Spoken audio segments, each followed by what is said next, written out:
Hi, my name is Priyanka Krishna, and I am a student up at Fraser University. I had my co-op term with the Downtown Surrey Business Improvement Association. My name is Bonnie Burnside, and I'm with the Downtown Surrey Business Improvement Association.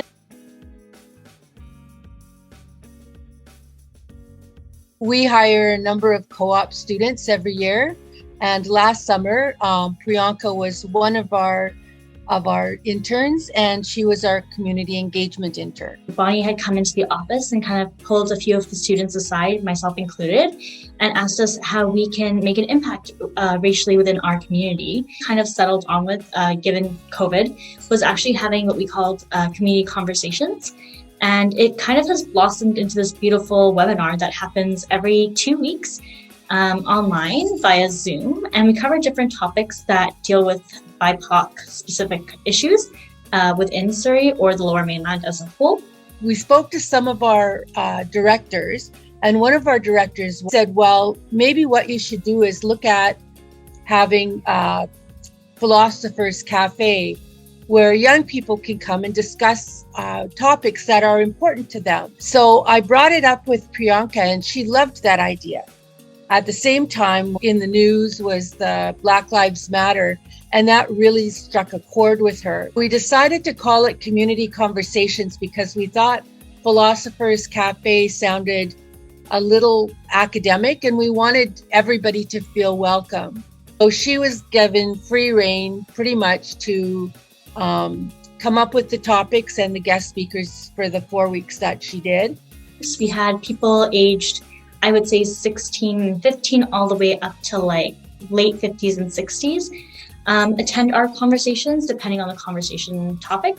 We had people from as far away as Florida and Montreal and Toronto attending.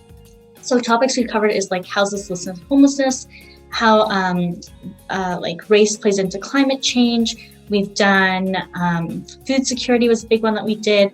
And also specifically, we did BIPOC within the classrooms, which was a big hit with a lot of teachers in the community.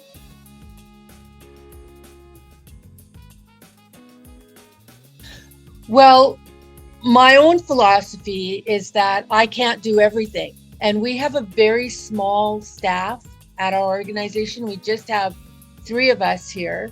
The good thing about going through co-op or work integrated learning is that you're working with young students. I'm not young, I'm old. The students are young, and they have a completely different idea of when I say, well, let's do this. The first thing they think about is using technology. And that's not my go-to thing. The ability for businesses to hire students is such an amazing opportunity for the business itself, because not only are students coming from like a higher education system where they have the most current information, most current resources, but they're also really eager to learn and expand their knowledge. On top of that, I think like having a young person's perspective to really bring in a breath of fresh air, especially when it comes to if you're working on like inclusion, diversity, or equity practices, and having, again, students involved in that process is so beneficial, especially students from like the Black, Indigenous, and people of color sector.